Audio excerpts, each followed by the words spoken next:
Salut tout le monde et bienvenue dans ma Save Room. Pour ce 105e épisode de Bienvenue dans ma Save Room, je vais vous parler d'infos et de rumeurs sur Resident Evil. Alors aujourd'hui, il n'y aura que des infos. Donc, comme vous le savez, du coup c'est un épisode, on va dire, en quelque sorte, spécial showcase, qui s'est déroulé du coup le jeudi 21 janvier. Donc, du coup il y aura en info une petite info Resident Evil Resistance, des infos sur la démo, les démos Resident Evil 8, des infos sur Resident Evil 8, des infos sur Reverse. J'arrête d'essayer de l'appeler Resident Evil Verse. Donc Reverse et une petite info Resident Evil générale. Voilà, donc 5 petites choses.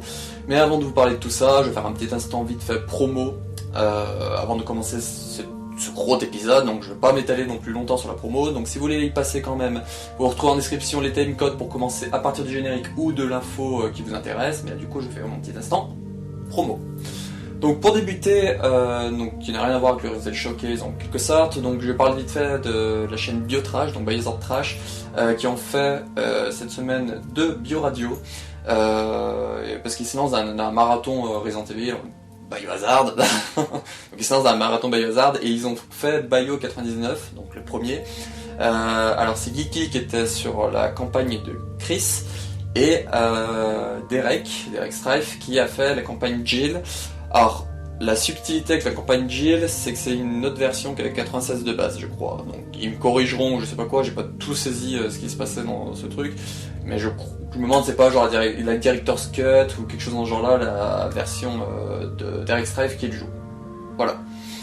Et ensuite, donc, comme je vous ai dit, je vous parlais de la démo de Resident Evil 8, sauf que la démo, comme je vous dirais, elle est exclue PS5, et du coup, si vous voulez voir des personnes y jouer, donc je vous renvoie vers la chaîne YouTube de l'ami Run Baby Run, il a fait 2 versions, donc il a fait une simple pour découvrir tranquille, pépère, peinard, et une deuxième version où il la speedrun en 3 ou 4 minutes, je crois. Bon, ça, on va dire grand max 5 minutes il l'a speedrun, alors que son premier run, on va dire tranquille, il l'a fait en 12 minutes, presque 13. Voilà, et sinon, il y a d'autres personnes, comme par exemple Carole Quinten, qui a fait un live directement dessus hier soir, au moment où j'enregistre.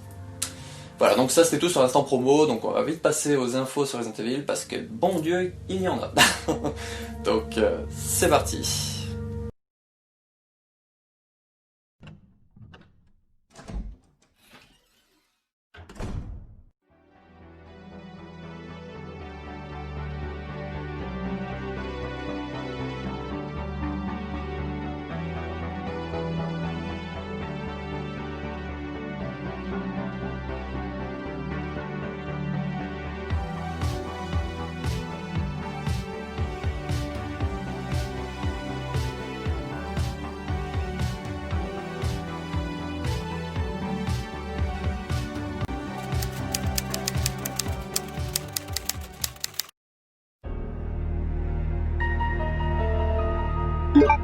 L'info Resident Evil Infinite Darkness, donc moi je pensais qu'ils allaient beaucoup plus en parler hier, mais ils ont juste donné...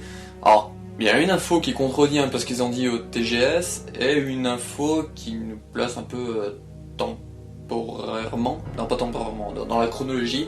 Donc du coup, ils ont dit que le film se passerait quelques années après Resident Evil 4. Alors, pourquoi ça contredit? Parce qu'à la base au TGS, donc au Tokyo Game Show qui s'est déroulé en septembre, quand ils nous l'ont annoncé, ils nous ont annoncé, si j'ai pas de bêtises, une série. Resident Evil Infinite Darkness serait une série en animation pour Netflix, et là ils nous parlent d'un film. Donc est-ce qu'ils se sont emmêlés les pinceaux, ou est-ce que la série est devenue un film? Parce qu'ils se sont dit, bon là on a peut-être de quoi faire 3 heures, allez on va faire un film, au lieu de faire, je sais pas, 3 heures ça fait 180 minutes, de faire... je sais pas, 8 épisodes de 20 minutes, ou j'en sais un comme dans le genre, qui servirait totalement à rien. Mais voilà, ils se sont peut-être dit, voilà, on a de quoi faire une série, mais on va enlever 2-3 petits éléments, on y rajoutera dans des espèces de bonus, mais du coup on va faire plutôt un film. Ou est-ce qu'il s'est complètement planté, et au lieu de dire série, il a dit film. Mais l'info là, vraiment intéressante là-dedans, du coup, c'est ça se passera quelques années après Resident Evil 4. Donc... moi je suis assez content parce que quand j'ai vu les premières images, j'ai fait non, c'est pas possible, ils font jeune, Léon il fait plus jeune qu'après Vendetta. Alors que techniquement c'est la même équipe, si j'ai pas de bêtises, qui a travaillé derrière Vendetta, qui est derrière Infinite Darkness. Donc je trouvais ça quand même complètement bizarre que d'un coup ils le rajeunissent quelques années après. Donc ça me fait un bon point que techniquement ça se passe quelques années après Resident Evil 4, mais le bon point que j'ai surtout c'est que, alors moi à ma connaissance, entre 2006 et 2009, il n'y a pas grand chose qui se passe. Donc il plaçait quelque chose dans ces années-là, moi je trouve ça super cool. Parce que ça fait quand même... Bon, je crois que la mort de Jill a été déclarée fin novembre.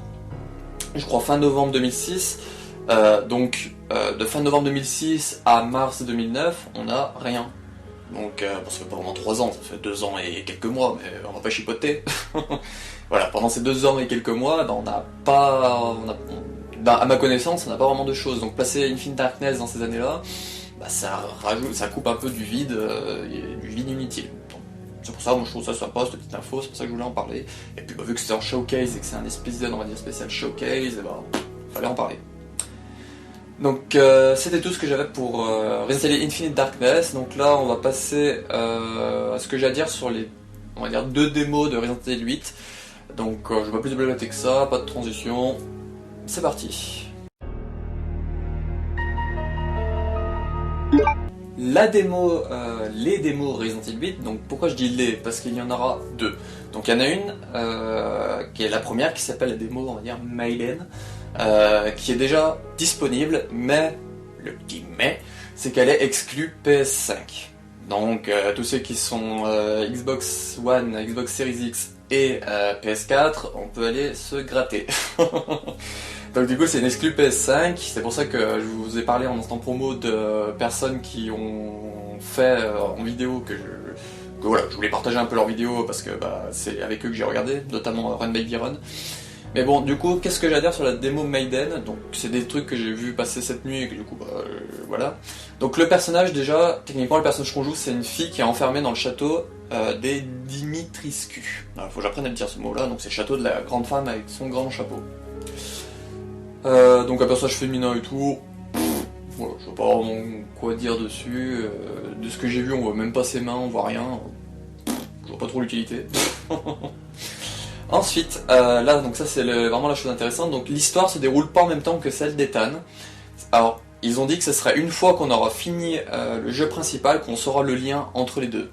Donc une fois qu'on aura fini ou fait certains passages de Resident Evil 8, on comprendra à quel moment se passe cette démo, ou potentiellement un lien. Je vais pas spoiler la fin de la démo, mais bon, potentiellement on verrait ce qu'est devenu le personnage qu'on joue dans la démo avec Ethan, ou c'est grâce à Ethan que le personnage s'échappera potentiellement du cachot, où il est au début. Donc ça je trouve c'est quand même assez intéressant que ça soit pas non plus écarté l'un de l'autre, il y aura quand même un lien à créer entre les deux. C'est pas une démo qui est juste là pour nous montrer 2 ou 3 choses et puis nous dire voilà, vous êtes content, vous avez.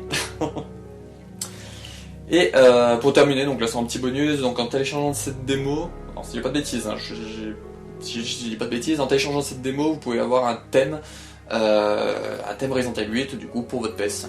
Voilà. Donc ça peut être sympa si vous avez une PS5 à télécharger cette démo pour avoir un petit thème. Donc je sais pas à quoi il ressemble le thème, donc potentiellement l'image que je vous mettrai là, où on voit la femme avec tous les insectes et tout, l'espèce de sorcière, mais sinon, voilà.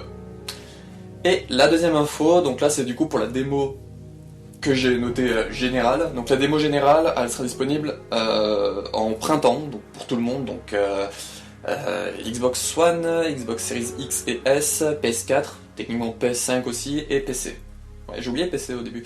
Donc voilà, donc ces 5 là auraient du coup une démo générale qui devrait, si j'ai bien compris, être différente de la démo Maiden. Voilà, donc je pense que c'est parce qu'il y aura peut-être des choses en plus ou ça sera un lieu différent.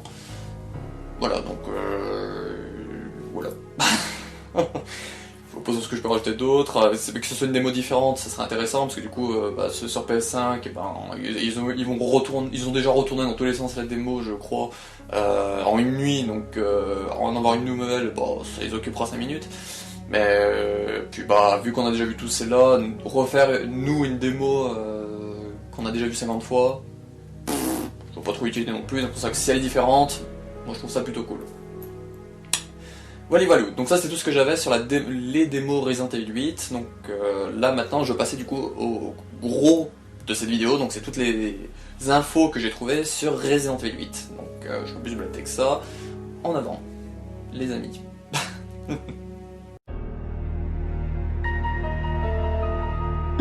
Donc, comme je vous disais, le gros de cette vidéo, donc c'est la grosse partie, donc ça va être tout ce qu'on a vu un peu sur Resident Evil 8. Donc, Resident Evil 8, donc, on a eu la date de sortie, donc ça c'est déjà génial. Donc la date de sortie de Resident Evil 8 est le 7 mai 2021. Voilà, notez-la dans vos agendas. J'ai toujours rêvé de dire ça. Notez-la dans vos agendas, c'est le 7 mai 2021. Et le petit bonus, c'est que du coup le jeu est cross-gen. Donc ils en parlaient souvent qu'ils voulaient le faire, mais que c'était compliqué, tout ça. Même dans une interview qui date de fin novembre ou début décembre, à Famitsu, ils avaient dit que c'était un peu compliqué et tout. Mais là, ils ont dû trouver un terrain pour pouvoir faire le jeu sur les consoles, les gen actuelles. Donc du coup, le jeu sortira sur Xbox One, Xbox Series X et S, PS4, PS5 et PC. Voilà. Donc c'est ça super intéressant, tout le monde l'aura. Yes. Pas besoin d'acheter une console next-gen accessoirement. Ah bah je me dis que si je prends le collector que je vais vous parler après, il me prend une console next-gen aussi, ça m'aurait fait un peu mal au cucu. Donc, transition toute trouvée, donc ils ont annoncé différentes éditions de ce Resident Evil 8, donc il y aura l'édition de base qui est à 70€, donc 69,99€, mais bon je vais arrondir au 1 centime plus haut. Donc techniquement nous aurions du coup l'édition de base à 70€. Il y aura l'édition Deluxe qui comprend le Trauma Pack, qui lui comprend la musique de Save Room, donc personne n'a compris vraiment ce que c'était ce truc là, donc moi je pense vraiment que c'est tout le pack est basé un peu sur Ethan et Resident Evil 7, donc moi je pense que ce sera la musique de la save room Resident Evil 7 qu'on aura dans les save rooms de Resident Evil 8. Voilà, je pense que c'est ça. La musique de la save room, donc le Mister Everywhere, donc c'était les petits bobbleheads qu'il fallait tirer dessus dans Resident Evil 7, donc là on pourra l'avoir en accessoire d'armes. Le filtre Resident Evil 7, donc c'est le filtre, si j'ai pas de bêtises, qu'il y a sur les cassettes ou trucs comme ça, donc c'est pour un filtre qu'on met sur le jeu. Je vois pas trop l'utilité. La difficulté max. Alors là, il y a une petite subtilité, les amis, c'est que cette difficulté max, de ce que j'ai compris, elle sera débloquable dans le jeu gratuitement, techniquement en faisant toutes les difficultés, je pense. Alors que là, c'est pour l'avoir dès le début. Alors, je n'ai pas compris le principe, parce que techniquement, qu'on avait vu sur les leaks, ils avaient dit que la difficulté max coûterait au moins 1$, alors que techniquement payer 1$ pour quelque chose qu'on peut avoir directement dans le jeu facilement, je vois pas trop l'utilité, à part pour ceux qui ont coché la case Sadomaso et qui vont se lancer directement dans la difficulté la plus haute en lançant le jeu. Je pense qu'il y en a des comme ça aussi, qui aiment se faire mal. Moi ça sera directement facile et après on verra si on augmente en difficulté ou pas. Parce que comme je dis à chaque fois, je préfère profiter d'un jeu que de me mettre des bâtons dans les roues en choisissant une difficulté plus haute que facile et potentiellement pas le finir ou être frustré d'un jeu. Voilà, moi pour vraiment l'apprécier, je fais d'abord en facile et puis après j'essaie d'augmenter de difficulté si je me sens capable. Voilà. Donc les difficultés max. La machine à écrire sera remplacée par l'appareil comme dans Resident Evil 7. Donc vous savez, l'appareil dans Resident Evil 7 c'est le petit enregistreur de cassette. Donc du coup via ce bonus là on aurait la possibilité de changer, au lieu d'avoir une machine à écrire comme dans tous les Resident Evil, on aurait du coup le petit truc avec les cassettes de caca qu'il y a dans Resident Evil 7. Voilà, donc c'est... Je vois pas trop l'utilité, à part ceux qui ont vraiment kiffé le 7, ils vont trouver une utilité à ça. Bon personnellement si j'ai une machine à écrire, je préfère une machine à écrire. Hein je préfère une machine à écrire qu'un vieux truc avec une cassette. Voilà, c'est mon avis à moi. Et deux derniers trucs, il y a le pistolet, l'Albert-01, donc c'est l'arme améliorée qu'il y a dans Resident Evil 7 à la fin. Voilà, ils se sont dit pourquoi pas le rajouter, on a le modèle déjà tout fait, pourquoi pas. Et le dernier truc, donc c'est Ethan Tragedy. Donc j'ai pas du tout compris ce que c'était ce truc, si un jour j'en apprends plus, notamment dans la semaine, autre comme ça, je vous en parlais dans l'info rumeur, je ferai pas mal la semaine dernière, je vous ai parlé de ça, là j'ai trouvé ce que c'était, du coup je vous en parle. Mais j'ai vraiment pas compris ce que c'était ce truc de Ethan Tragedy, parce que c'est l'image de Mia coupée avec Chris, qui sont coupés en diagonale. J'ai vraiment pas compris ce que c'était ce truc, donc voilà. Donc si j'ai plus d'infos dessus, je vous en parlerai dans un info et rumeur ou des tours d'une vidéo, ou voilà, je vous en parlerai un jour ou l'autre. Donc ça, cette édition de luxe serait techniquement au prix de 80 €, donc 10 € plus cher. Franchement, ça va. Il y en a qui disent que pour le contenu, c'est beaucoup, mais à la base, ils pensaient le vendre à 25 $. Selon les leaks, ils pensaient le vendre à 25 $. Donc techniquement, on aurait dû monter à du 85 minimum. Voilà, donc 80, ça passe.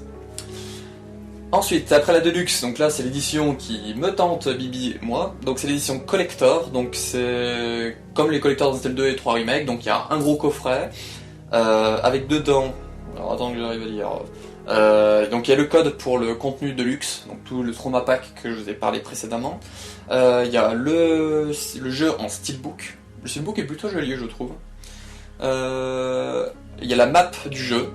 Donc ça aussi je trouve sympa la map, je vous en parlerai plus parce qu'on l'a en photo, alors je sais pas si c'est quelqu'un qui l'a zoomé ou pas, mais on a la map en photo, je vous en parlerai plus tard dans les photos de Resident Evil 8.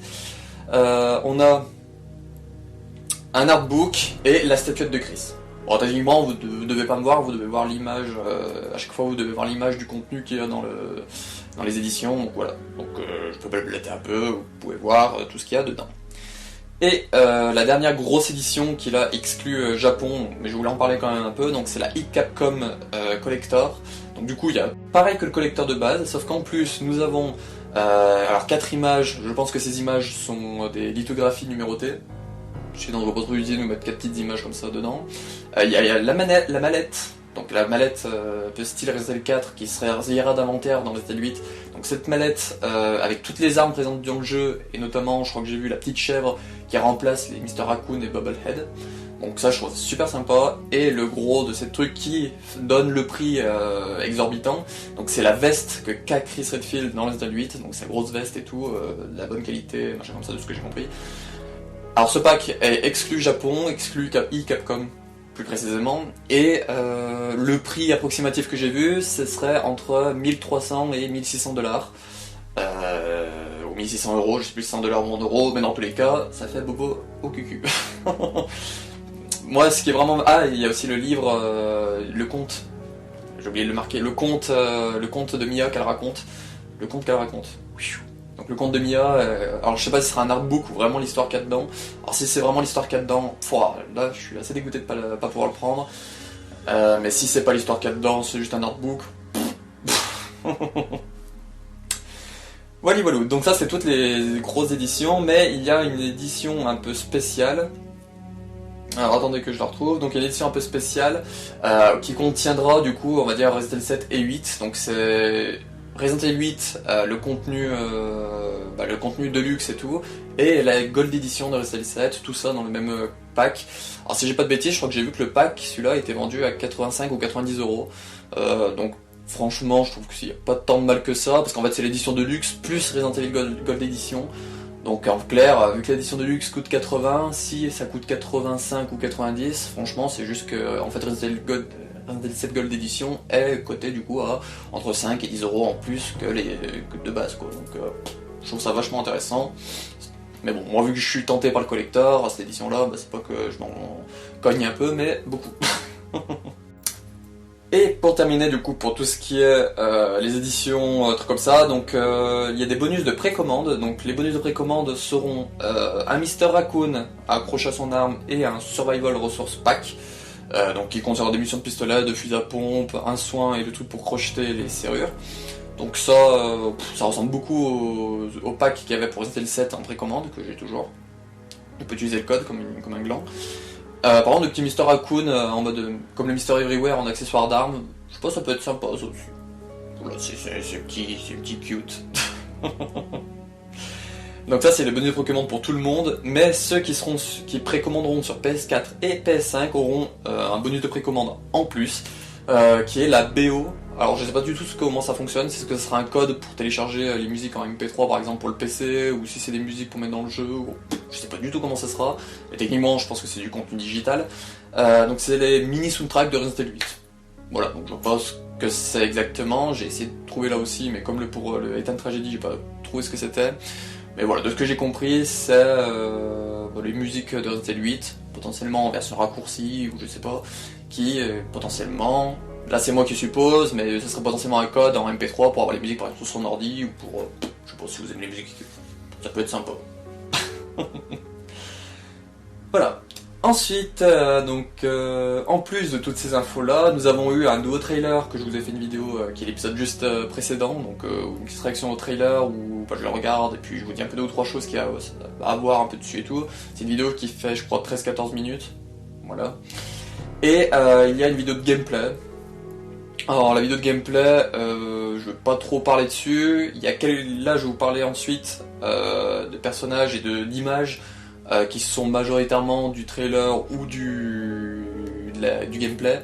Voilà, donc je vais pas plus blablater que ça sur la vidéo de gameplay, parce que les images, voilà, je pense que c'est un peu les trucs importants qu'il y a dans le gameplay et le trailer, que je vais revenir un peu dessus vite fait.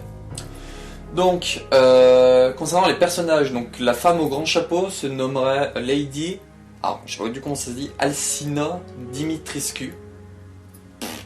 Voilà, donc Alcina, je l'ai vu passer ce nom, je sais pas du tout d'où c'est ça. J'ai vu aussi passer le nom potentiellement des trois jeunes sorcières qu'elle appelle ses filles. Donc je sais pas non plus si c'est ça aussi, donc j'y ai pas mis parce que pour moi c'est pas des infos, c'est plus techniquement des rumeurs ou je sais pas, il n'y a pas de source, c'est pour ça que j'y ai pas mis. Et si je trouve la source, je vous en parlerai la semaine prochaine potentiellement des noms de ces 3 petites gourgandines. Mais bon voilà. Et on a du coup le nom aussi du marchand qui s'appellerait le Duc. Ce Duke. Donc le marchand, là où vous devez voir l'image, c'est un personnage quand même qui est assez imposant. Je veux pas faire de remarques grossophobes, comme ça, parce qu'on va me dire que je le suis, alors que non, c'est pas que je suis une allumette ou alors, comment on m'appelle, le stick bug. C'est pas que je suis un stick bug que, je sais, je critique les gros, mais je suis désolé, quand on l'a vu, putain, il est imposant le monsieur. Donc ce personnage là marque la transition du coup avec les images. Donc la première image que je vais vous parler, donc c'est une image où donc c'est comme celle qu'on avait eue avec je vous avais parlé, donc on avait eu Ethan et on avait eu Chris. Donc là c'est Mia avec leur bébé. Donc techniquement selon les rumeurs d'esthétique qu'il avait parlé il y a 1 ou 2 mois, qui s'appellerait Rose, donc c'est une fille qui s'appellerait Rose. Donc là on voit Mia et tout. C'est cool parce qu'on voit enfin son visage, parce que Mia dans les 2 premiers trailers, si j'ai bien souvenir, on voit pas son visage. Je crois qu'on le voit un peu de profil quand Chris la déglingue. Pas déglingué dans le sens sexuel, hein, quand il la déglingue dans le sens pampan. Voilà, donc je trouve ça assez sympa de l'avoir un peu son visage et tout, de voir quand même qu'il y a une sacrée évolution avec Resident Evil 7. Parce que c'est vraiment le seul personnage qu'on a vraiment en commun entre les deux, parce que Chris, il a eu un changement de visage, Ethan, il a pas de visage, et Mia, c'est la seule qu'on voit le visage dans les deux. L'image suivante, donc c'est l'image que je vous parlais dans le trailer, dans ma vidéo sur le trailer, si vous l'avez vu. Donc c'est une image avec, il y a des logos d'Umbrella, mais le truc super intéressant, c'est qu'on voit 4 noms. Donc il y a Dimitricu, Beneviento, Moro et Heisenberg, avec chacun un blason. Donc il y en a c'est un fer à cheval, l'un c'est 2 couteaux qui plantent un truc, il y en a un c'est un poisson et l'autre je crois que c'est une lune. Donc c'est l'image qu'on avait vue dans le premier trailer avec le logo d'Umbrella qui m'avait mis direct dans l'ambiance de putain ça m'intéresse. Et là du coup je sais pas si c'est un espèce de Game of Thrones qu'on va voir avec genre 4 maisons qui sont un peu la guéguerre ou tout comme ça, mais étant donné que dans le trailer elle parle d'un certain Heisenberg et après qu'elle dit son frère, est-ce que c'est la même personne? Est-ce que du coup c'est je sais pas, une grande famille qui s'est divisée en 4 familles potentiellement? Donc il y aurait du coup la famille Dimisticu. J'aurais jamais réussi à le dire, non. Dimitrescu. Voilà, Dimitrescu. Donc c'est la femme au grand chapeau. Heisenberg, ça serait potentiellement celui qu'on voit à la fin en train de jouer avec sa jambe et son marteau à faire léviter des objets. Et puis les 2 autres, ça serait potentiellement 2 autres boss. Alors, si c'est ça, je trouve que ça fait un peu... pas pompé, mais un peu du Resident Evil 7, où on a une famille mais qui se divise un peu en 4 dans la maison pour nous démonter la gueule à tour de rôle. Voilà, je trouve que ça fait un peu répétitif si c'est vraiment ça, si c'est vraiment 4 personnes de la même famille qui se sont divisées une partie d'une région et qui on va devoir affronter les unes après les autres. Voilà, donc ça c'est à voir, mais vraiment qu'il y ait des logos d'Umbrella sur cette partie là, c'est vraiment la partie qui m'intrigue vraiment. Donc c'est pour ça que j'ai vraiment envie d'en savoir plus. Ensuite, là je vais vous parler de... Alors j'ai un peu mis dans le désordre, donc je suis désolé, il y aura des trucs où je me répéterai sûrement un peu. Donc là on va voir l'image de Chris qui donne l'enfant à quelqu'un, donc c'est une des personnes masquées qu'on voit dans le premier trailer et dans le deuxième aussi. Chris, bah, on voit mieux son visage. Il me hype moins que dans le premier trailer. Dans le premier trailer, je me disais, bon, il est loin et tout, donc il sera sûrement plus classe de proche. Mais là, franchement, je trouve qu'il est assez bizarre son visage. On dirait vraiment un mix avec celui du 7 et celui qu'il avait le visage de base. Depuis, on va dire, il l'a depuis longtemps, mais vraiment ressemblant depuis 5, 6, voire Vendetta. Donc ce visage-là, avec les traits, bon, surtout celui du 6, je trouve que les traits sont vraiment mélangés avec celui du 7, donc je trouve que ça fait un mélange un peu bizarre, mais bon, c'est peut-être juste là le plan qui donne cet effet-là. Voilà. Et du coup, je suis toujours confiant sur ce que je disais, c'est que Chris n'est pas gros. Là, on le voit de profil, franchement, je le trouve pas gros comme tout le monde se moquait à dire, autre comme ça. Je pense que c'est vraiment l'angle de vue, vu qu'Ethan était techniquement couché par terre et Chris était au-dessus de lui, ça donne un effet d'immense, alors que techniquement il l'est pas.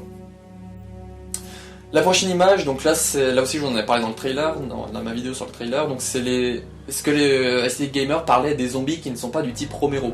Donc là il voulait dire par là que c'est pas les zombies qu'on voit dans les premiers Resident Evil, donc qui sont lents, assez lents, qui n'utilisent pas d'armes, qui sont juste là pour nous bouffer et tout. Donc ces personnages là, comme je vous disais dans le trailer, me font beaucoup penser du coup aux zombies qu'on voit dans les catacombes de Resident Evil 6, donc ils peuvent utiliser des armes et tout, avec la tenue, avec le capuchon, machin. Voilà, donc là, comme je vous disais dans le trailer, qu'il y avait dans les rumeurs, ils peuvent utiliser des armes. Après, savoir est-ce que, comme les rumeurs disaient, qu'on pourrait potentiellement ramasser leurs armes une fois qu'ils les font tomber pour leur démonter la tronche avec, ça serait plutôt cool. Moi je dirais pas non, hein, ramasser une petite épée au sol et puis aller en décapiter 2-3 de ces saloperies, pourquoi pas. Voilà. Ensuite, la prochaine image, donc c'est une des sorcières qui attaque Ethan. Donc dans le gameplay, on le voit qu'elle lui enfonce un de ses crochets dans la jambe pour le traîner. Donc je pense que ces 3 sorcières, ce qu'on appelle les 3 sorcières qui font jouer avec des insectes, et je pense qu'on va s'amuser avec. Je pense que ça va être plaisant. C'est du sarcasme. Ensuite, nous avons le château.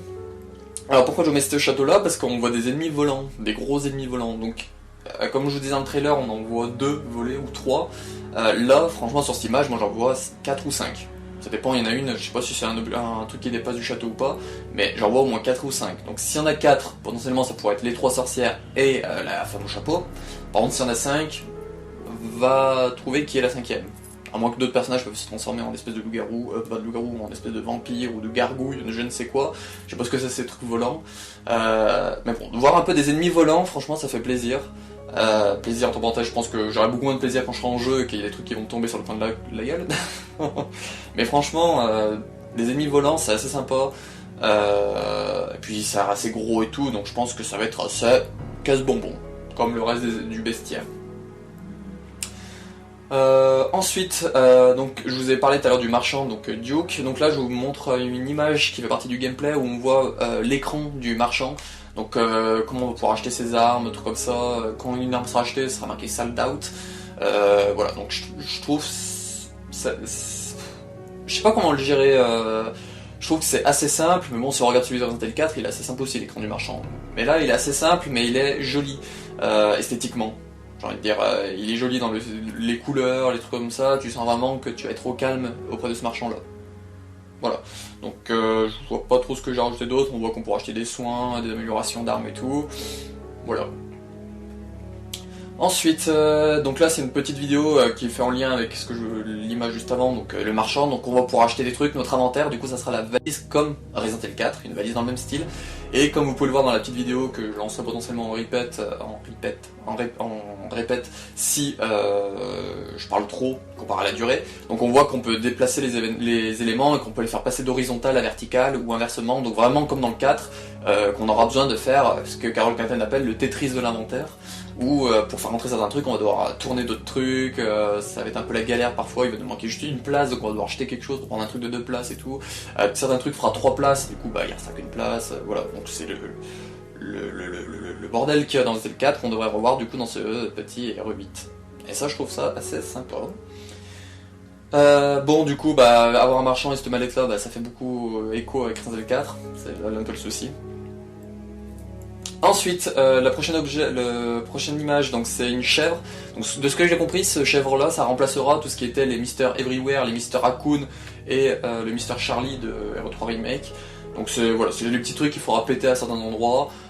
Ils ont l'air quand même, vu que c'est une chèvre et que c'est tout blanc, ça a l'air quand même plus facile à trouver que des petites bobbleheads que tu pouvais cacher dans des cartons. Hein? Donc voilà, je pense que j'ai vraiment d'autres à rajouter dessus. Et la dernière image que je vais vous parler, et on terminera là-dessus sur tout ce qu'il y a en info Resident Evil 8 que j'avais envie de parler. Donc c'est la map de Resident Evil 8, donc techniquement je crois que c'est un zoom de la map du collector. Donc on voit les 4 grandes familles, donc les Dimesticules, les Morio, trucs comme ça, qui sont dispersés. Mais là où vraiment je veux faire attention, je veux attirer votre regard, c'est qu'il y a des espèces d'ennemis aux 4 coins de la map, donc potentiellement pour dire un peu sur quoi se basent les familles. Mais il y a une espèce de petit lac et il y a une espèce de gros ennemi aquatique dedans. Donc juste avant où je vous parlais que beaucoup pensent que ça rappelle la Resident Evil 4 et tout, donc là de voir qu'il y aura potentiellement un combat avec un ennemi dans un lac, je suis désolé mais c'est vachement du Resident Evil 4 aussi ça. Après on va me dire ouais non mais c'est un truc de Resident Evil, ça se passe souvent au même endroit, des combats dans des villes, des machins comme ça et tout. Mais franchement Resident Evil 8... plus j'en vois, plus je vois beaucoup de trucs avec Resident Evil 4, notamment dans le gameplay, on voit qu'avec le couteau on peut péter des vitres ou des vases pour récupérer des trucs. C'est beaucoup du Resident Evil 8 ce jeu là. Donc c'est ça qui me fait un peu peur, c'est de voir une espèce de Resident Evil 8 bis, ou de voir un Resident Evil 4 potentiellement remake et tout qui va se ressembler avec lui. Je sais pas ce qu'ils vont nous faire, mais j'espère vraiment que les deux vont se différencier dans des choix, parce que c'est pas en changeant le personnage principal ou la vue que ça va nous changer un peu l'arrière-goût quoi. Voilà. Donc ça c'est tout ce que j'avais sur Resident Evil 8, donc c'était le plus gros parti de cette vidéo. Donc là je vais vous parler ensuite de REverse, donc qui est du coup le mode multi qui est lié à Resident Evil 8, donc qui sera en fait Resident Evil REverse, c'est le Resident Evil Resistance de Resident Evil 3 Remake. En clair, comme avec Resident Evil Resistance pour Resident Evil 3 Remake, Resident Evil Verse sera inclus dedans, mais bon, je vais vous en parler plus en détail de ce que c'est ce REverse tout de suite.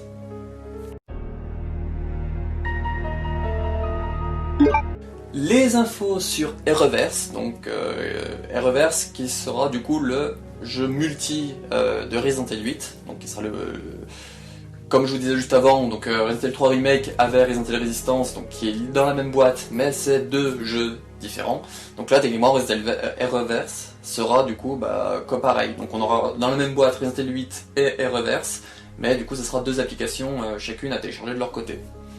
Donc REverse, c'est un jeu en PVP qui semble, de ce que j'ai compris moi, un espèce d'affrontement avec potentiellement une recherche de virus. Donc là je vous mettrai une image où on voit Léon qui est proche d'une espèce de virus ou d'un item à ramasser qui ressemble à une fiole de virus. Donc soit ça va être du combat pour ramasser le plus de fioles possible, ou soit ça va être du combat à qui tue le plus, et il y aura un deuxième mode où ça sera qui ramasse le plus de fioles. Voilà, donc dans les deux cas c'est pas fou. Voilà, donc on verra un peu ce que ça donnera. Mais voilà, c'est pas des modes intéressants je trouve. Je suis pas très mode multi. Là donc je vais me baser sur une image, donc nous avons une image de l'UHD, je crois que ça se dit, donc on voit tout l'écran, ce qu'on verra en jeu. Donc déjà on voit que c'est entre 2 personnes, donc ça arrange beaucoup, parce que beaucoup se disaient merde, s'il y a un mode multi pour Resident Evil 8, ça sera un mode sûrement en première personne, mais là du coup techniquement non.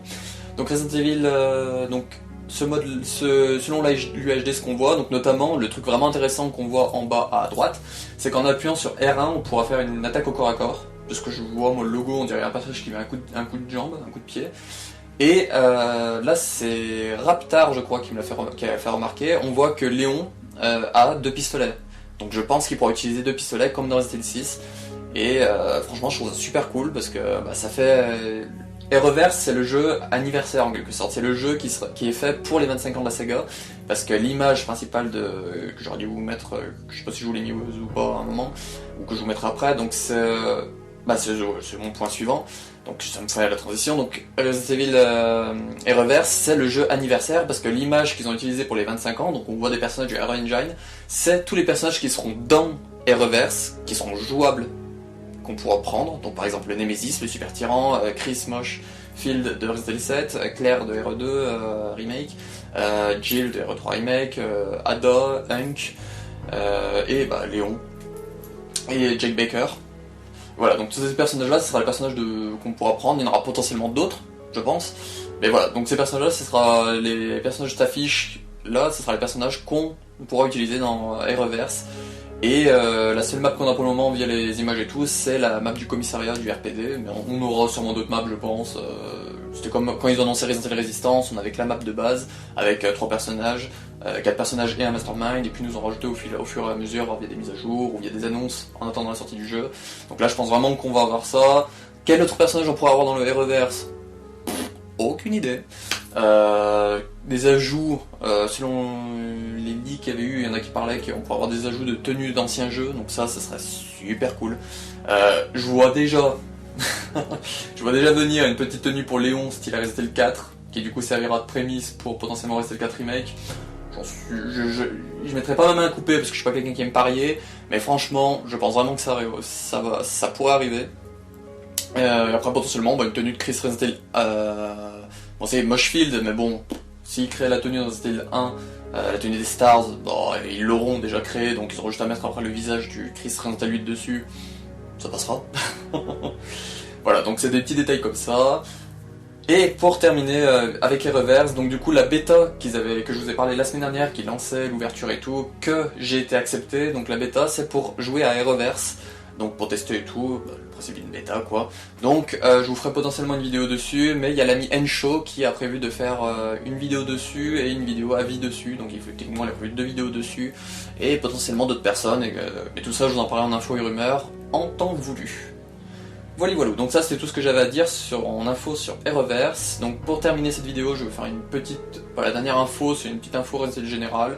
Voilà, donc qui est pas très intéressante, c'est un crossover avec le jeu de Division 2. Voilà, donc je vais pas m'étaler dessus, ça serait dégueulasse. Voilà, donc c'est parti.